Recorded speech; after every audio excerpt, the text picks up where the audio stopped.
कमरे में पूरी खामोशी थी। जमीन पर बैठी माया ने दीवार के साथ कमर टिका रखी थी। उसकी साकित निगाहें सामने लकड़ी के खूबसूरत दरवाजे पर जमी हुई थी। ऐसा लग रहा था कि इस दरवाजे से कुछ पल के बाद उसकी मौत अंदर दाखिल होने वाली। हर आहट के साथ उसका दिल इतनी जोर से धड़कता कि जैसे पसलियां तोड़कर बाहर निकल जाएगा। एसी की ठंडक के बावजूद उसका पूरा वजूद पसीने से तर हो रहा था। वो पिछले 2 घंटों से यूं ही साकित निगाहें से उसके दरवाजे को देखे जा रही थी। काफी देर से एक ही पोजीशन में बैठे रहने की वजह से उसकी टांगें अकड़ चुकी थी। सिर में तेज दर्द हो गया था, लेकिन वो जरा सी भी हरकत करती तो अपनी चूड़ियों की खनखनाहट से डर के मारे कांप उठती थी। ये कमरा उसके लिए किसी जेल से कम नहीं था। वो इस कमरे में आज पहली बार नहीं आई थी। इससे पहले भी एक दिन वो इसी कमरे में आई थी। उस दिन की याद आते ही माया ने बेख्तियार अपनी आंखें बंद कर ली थी। इस कमरे में जुड़ी एक दर्दनाक याद उसके दिल में जैसे किसी खंजर की तरह उतर आई थी। डर से कांपते हुए फूट फूट कर रोने लगी थी। मेरे साथ ही ऐसा क्यों? मेरे भगवान, मैंने तो ऐसा कुछ किया नहीं था जिसके लिए इतनी भयानक सजा मिले। मेरे साथ ही ऐसा सब कुछ क्यों हुआ? ये शख्स जिसकी शक्ल से ही मुझे नफरत है, जिसके साथ मुझे एक पल भी गंवारा नहीं है, इसे मेरी जिंदगी में क्यों शामिल कर दिया गया? कैसे रहूंगी पूरी जिंदगी इस घटिया इंसान के साथ? रोते रोते वो निढाल हो चुकी थी। पिछले 24 घंटे उसके मुंह में सिवाय पानी के एक घूंट के कुछ नहीं गया था। उसने अपना सिर उठाया तो उसे अपने सामने कमरे की चीजें घूमती हुई महसूस हुई। कमरा बेहद खूबसूरती से सजाया गया, जिसमें लाल फूलों का चुनाव किया गया था। सफेद बेदाग बेडशीट, नरम व मुलायम मुलायम बिस्तर और कमरे में बिछे कीमती कालीन, ये सब कुछ माया को प्रभावित नहीं कर पा रहा था। एक ताजिया मुस्कान उसके होठों पर फैल गई। दौलत इंसान के हर ऐब को ढक देती है, बिल्कुल वैसे जैसे इस सारी दौलत ने हवेली वालों के हर ऐब को ढक रखा है। और मैं खुद भी तो अब एक ऐब ही बन गई हूँ। कुछ मंजर उसकी आंखों के सामने लहराया तो वो बेख्तियार कांप कर रह गई। बेड के पास नौकरानी का जग और बहुत से फल रखकर जा चुकी थी। शायद उसे मेरी हैसियत का अंदाजा नहीं है, लेकिन कल तक सबको पता चल जाएगी। हवेली की बहू नहीं बल्कि सिर्फ एक कलंक का टीका है। गहरा सांस लेते हुए उठ खड़ी हुई थी, जैसे उसने हालात को कबूल कर लिया हो। मेरी लहंगे को संभालते हुए नंगे पैर ही चलती हुई बेड के पास आ गई थी। अब तक उसने इस बेड पर बैठने की हिम्मत नहीं की थी, लेकिन जब वो जमीन पर बैठे बैठे थक चुकी थी, धीरे से बेड पर बैठते हुए उसने दाईं तरफ रखा दूध का गिलास उठा लिया था। नींद और भूख तो ना जिल्लत देखती है और ना ही इज्जत। इस बात का अंदाजा माया को आज हुआ था। आंखों में आए आंसू को किनारे करती हुई माया ने दूध के गिलास को होठों से लगाया ही था कि ऐन उसी वक्त दरवाजा खोलकर कोई अंदर दाखिल हुआ था। माया ने नजर उठाई और साकित रह गई। डर ने ऐसे उसे एक पल ही में बर्फ का ढेर बना दिया था। वो बड़ी बड़ी सुनहरी आंखों में वीरानी उतर आई थी। मेहंदी लगे सफेद हाथ कांपने लगे थे। अरे वाह, मुझे तो लगा तुम सिकुड़ कर किसी कोने में बैठी रही होगी, अपनी किस्मत पर मातम कर रही होगी, लेकिन तुम तो खा पी रही हो, मौज कर रही हो। लगता है तुम्हें इस बात से कोई फर्क ही नहीं पड़ता है कि तुम्हारे साथ क्या होने वाला है। अंदर वाला की आवाज सुनकर माया के वजूद पर एक चाबुक पड़ा था। डर के मारे दूध का गिलास उसके हाथ से छूटकर नीचे गिर गया। मोटे कालीन ने सारा दूध चंद लम्हों में सोख लिया था और कांच दूर दूर तक बिखर गया था। वो कबीर था, कबीर आहूवालिया, उसका पति, इस शानदार हवेली का चश्मो चिराग, जो बिहारी कदमों से चलता हुआ ऐन उसके सामने आ खड़ा हुआ था। माया की आंखों में आंसू उतर आए। वो सफेद शेरवानी पहने उसके सामने खड़ा था। सिर पर रखा हुआ कलगी वाला सेहरा शायद उसने कहीं उतार कर फेंक दिया था। शेरवानी के ऊपर 2 बटन खुले हुए थे और इसी वक्त मुस्कुराता हुआ बेशक वो बेहद खूबसूरत लग रहा था, लेकिन उसकी आंखों में जो संगदिली थी उसने माया को अंदर तक हिला कर रख दिया था। उसका ये रूप माया पहले भी एक बार देख चुकी थी। यही इसी कमरे में माया की नजर भटककर कमरे से जुड़े अटैच बाथरूम तक गई। एक सिसकी उसके होठों पर अलग हुई थी। क्या हुआ? कुछ याद आ गया ना? मुझे भी बहुत कुछ याद आ रहा है, और उस याद का सिला मैं तुम्हें अब मरते दम तक देता रहूंगा। अपने घर वालों को आखिरी बार देख आई हो ना, क्योंकि आज के बाद न तुम्हें उन्हें देखने की इजाजत होगी और न ही उनसे मिलने की। वो बेहद पत्थर दिल से कहता हुआ पलटा था। माया कांप कर रह गई। दुल्हन बनकर वहां बेड पर क्यों बैठी? ज्यादा अपने सजाने की जरूरत नहीं है तुम्हें। किसने कहा कि तुम मेरी दुल्हन हो? ना मैं तुम्हें कभी बीवी बनने का हक हासिल होगा और ना ही तुम कभी मेरी मोहब्बत पा सकोगी। इस ख्याल से अपने आप को दिल से निकाल दो।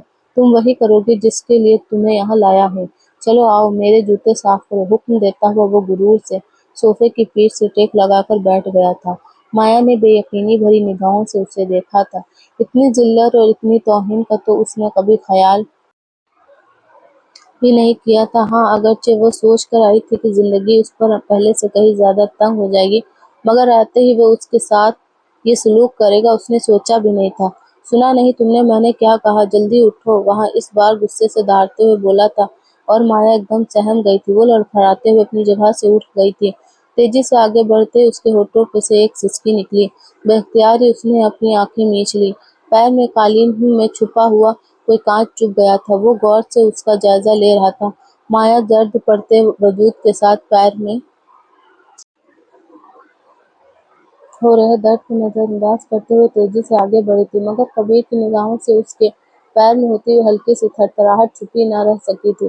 ہانپتے ہانپتے سے وہ کبیر اہلوالیہ کے قدموں میں بیٹھ کر اس کے جوتے اتارنے لگی تھی۔ کبیر کے وجود پر جیسے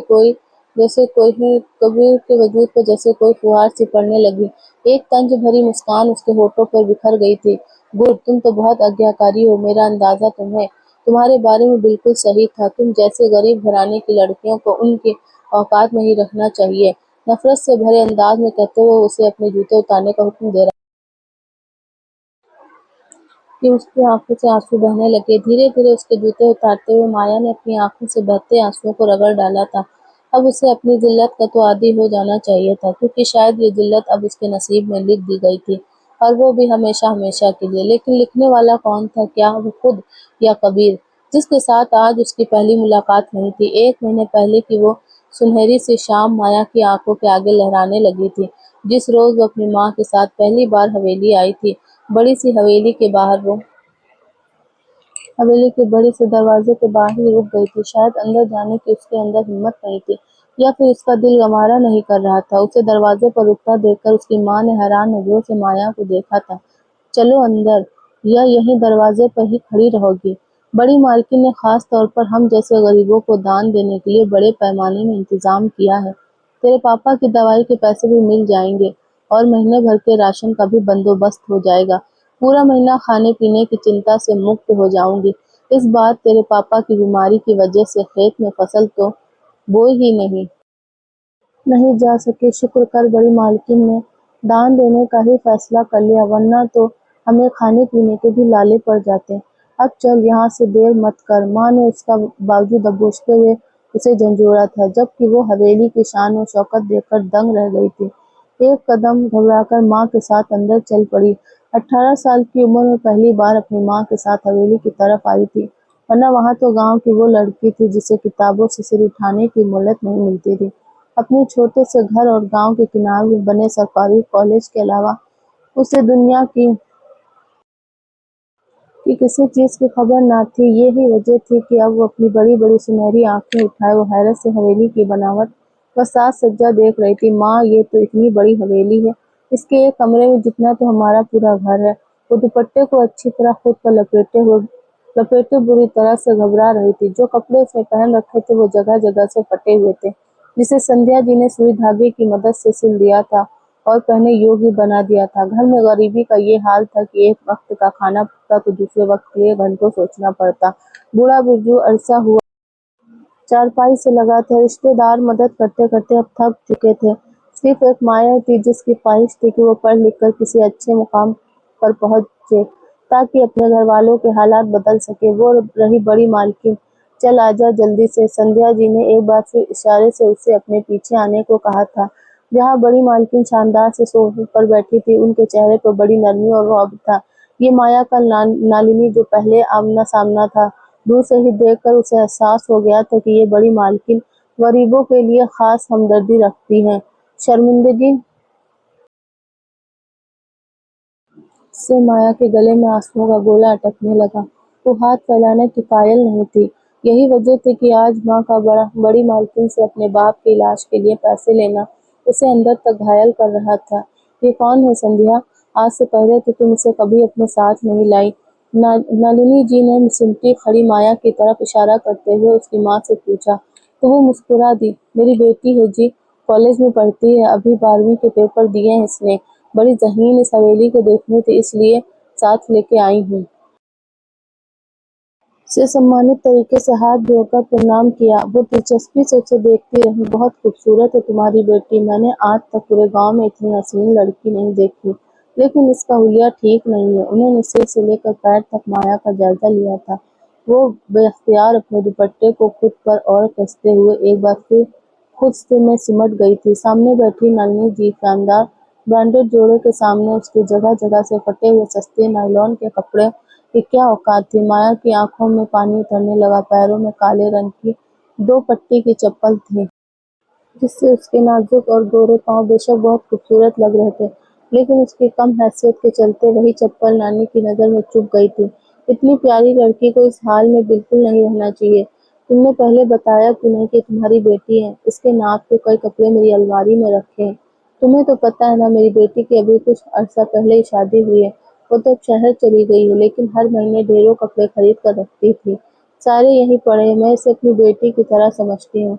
उसे कहो कि जाकर अपने कपड़े बदल लें। नालिनी जी की निगाहें उसके फटे कुर्ते पर अटक गई थी। कमर से कई बार सिलने के बावजूद भी वहां से कुर्ता फट रहा था, और नलिनी जी को ये बिल्कुल भी पसंद नहीं आया था कि एक जवान जहान लड़की यूं फटे कपड़े में घूम रही थी। मैं अभी नौकरानी को कह देती हूँ, वो इसे मेरी बेटी के कमरे में लेकर जाएगी, और वहां अलमारी में ढेरों कपड़े पड़े हैं, कोई ढंग का सूट निकाल कर पहन लेगी। नलिनी जी ने संध्या से कहा। माया बुरी तरह से घबरा उठी। एक और चाबुक उसकी आत्मा पर पड़ा था। नहीं, मुझे कपड़े नहीं चाहिए, मेरी यही कपड़े ठीक है, मैं इन्हें घर जाकर दोबारा से सिल लूंगी। उसने अपने फटे हुए कुर्ते पर मुट्ठी जमाई थी। वो बेख्तियार 2 कदम पीछे हटी, लेकिन नानी जी ने नौकरानी को बुलाकर उसे सब समझा दिया था। माया के बार बार मना करने के बावजूद नौकरानी ने उसका हाथ पकड़कर उसे अपने साथ ले लिया था। हवेली की ठंडी राहदारियों से गुजरते हुए माया एक बार फिर से हैरान हो रही थी। नौकरानी ने उसे एक कमरे में ले जाकर खड़ा कर दिया। तुम यहीं रुको, मैं कपड़े यहीं ले आती हूँ। छोटी मालकिन का कमरा तो बंद है, और अगर उन्हें पता चल गया कि उनके कमरे में कोई नौकरानी गई थी तो वह बहुत गुस्सा करेंगी। वो ऐसे ही तो बल्कि मालिक के दोनों बच्चे ही ऐसे हैं, नौकरानी बेजारी से कहते हुए पलट देती। माया बेजुबान अंदाज में वही खड़ी कमरे का जायजा लेने लगी। कमरा बेहद शानदार था। लगता था जिसे भी इस कमरे को डिजाइन करने की जिम्मेदारी दी गई थी, उसकी पसंद बेहद उच्च थी। ईस्टर्न और वेस्टर्न अंदाज के मेल से बने इस कमरे के हर कोने में अमीरी झलक रही थी। माया ने गहरी सांस लेकर खुद को संभाला।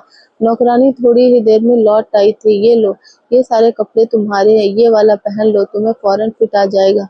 बाकी के जोड़ों को फिटिंग करा लेना। कहते हुए कासनी रंग का एक खूबसूरत जोड़ा उसने माया के हाथ में थमाया और खुद वापस चली गई। माया ने हैरान निगाहों से उसे जोड़े को देखा। वो बेहद कीमती जोड़ा था। एक मासूम सी चाह उसके दिल में जागी, जो अब तक कपड़े न लेने पर खड़ी थी। अचानक उसका मन हुआ कि वो उस जोड़े को पहन कर देखे, आखिर वो उसमें कैसी लगेगी। इतना महंगा और खूबसूरत जोड़ा तो उसने आज तक नहीं पहना था। पहनना तो दूर देखा भी नहीं था। वो इतनी हैरत में थी कि दरवाजा लॉक करना भी भूल गई। जोड़े को बेड पर रखकर उसने धीरे से अपनी चादर उतारकर बेड पर रख दी थी, और एक झिझक तो आई, लेकिन नया जोड़ा पहनने का शौक इतना ज्यादा था कि माया ने बेझिझक अपना कुर्ता उतार दिया। कासनी रंग के नर्म और मुलायम कुर्ते को उठाकर अभी पहनने ही वाली थी कि एक झटके से दरवाजा खुला और कोई अंदर दाखिल हुआ था। माया तेजी से पलटी। दिल जोर से धड़क उठा था। प्लीज बाहर जाओ, भगवान के लिए, आप जो कोई भी हो बाहर चले जाओ, मुझे कपड़े बदलने दो। वो कुर्ते को अपना सामने आड़ बनाए बुरी तरह घबरा गई थी। एक ही पल में पसीने से नहा गई थी, और दरवाजे के सामने खड़े कबीर ने हैरानी से सामने खड़ी उस हसीना को देखा था। तुम कौन हो? मेरे कमरे में कमरे में क्या कर रही? उसका लहजा आम था, जैसे सामने खड़ी इस लड़की की हालत से कोई मतलब ना हो। माया का दिल जोरों से धड़क रहा था। वो रो पड़ने के करीब थी। मैंने आपसे कहा ना, आप बाहर चले जाएं। मैं आपको क्या बताऊं, मैं कौन हूँ? आपको दिखाई नहीं दे रहा कि कमरे में एक लड़की कपड़े चेंज कर रही है? मुंह उठाकर कहीं भी घुसे चले आते हैं आप जैसे लोग। घटिया इंसान, शक्ल पर ही लिखा है। कितने हवस के पुजारी हैं आप। आप चले जाएं यहाँ से, नहीं तो मैं बड़ी मालकिन को बुलवाऊंगी, और अगर उन्होंने कुछ ना किया तो मैं खुद तमाचों से आपका चेहरा लाल कर दूंगी। घबराहट के आलम में माया के लबों से जो कुछ आया वो कहती चली गई। सामने खड़े कबीर का चेहरा एक पल में गुस्से में लाल पड़ गया। एक्सक्यूज मी मैडम, ये मेरा कमरा है, और आप यहाँ क्या कर रही हैं? अब की बार उसने गहरी निगाहों से सामने खड़ी माया का जायजा लिया था, और तभी उसे अंदाजा हुआ कि वो इतनी घबराई क्यों है। वो एक बेख्तियार मुस्कान कबीर के लबों पर फैल गई थी। OIC امریکن بیوٹی تو میں دیکھ دیکھ کر تھک چکا ہوں، لیکن یہ ہندوستانی بیوٹی ہے اور یہ میں پہلی بار دیکھ رہا ہوں۔ یہاں کی لڑکیاں تو لمبی لمبی ڈریسز میں ہوتی ہیں، بڑے بڑے دوپٹہ اور بڑی بڑی ساڑیوں سے خود کو لپیٹ لیتی ہیں، لیکن تم ذرا ایڈوانس معلوم ہو رہی ہو۔ اس کے کپڑوں کی اوٹ سے جھانکتے ہوئے دودھیا بازو کو دیکھ کر ارتھپور انداز میں بولا تھا۔ مایا کانپ کر رہ گئی تھی، اپنی حالت کا احساس ہوتے ہی آنکھوں سے آنسو بہنے لگے۔ بے اختیار ہی وہ 2 قدم پیچھے ہٹی تھی۔ قریب مت آنا میرے، تم ایک گھٹیا انسان ہو، بلکہ تمہیں انسان کہنا ہی نہیں چاہیے۔ جب میں تمہیں اپنی مجبوری بتاتے ہوئے کمرے سے باہر جانے کو کہہ رہی ہوں تو پھر کیوں نہیں جاتے؟ تم جیسے لوگ جانور ہوتے ہیں جو نہ تو کسی کے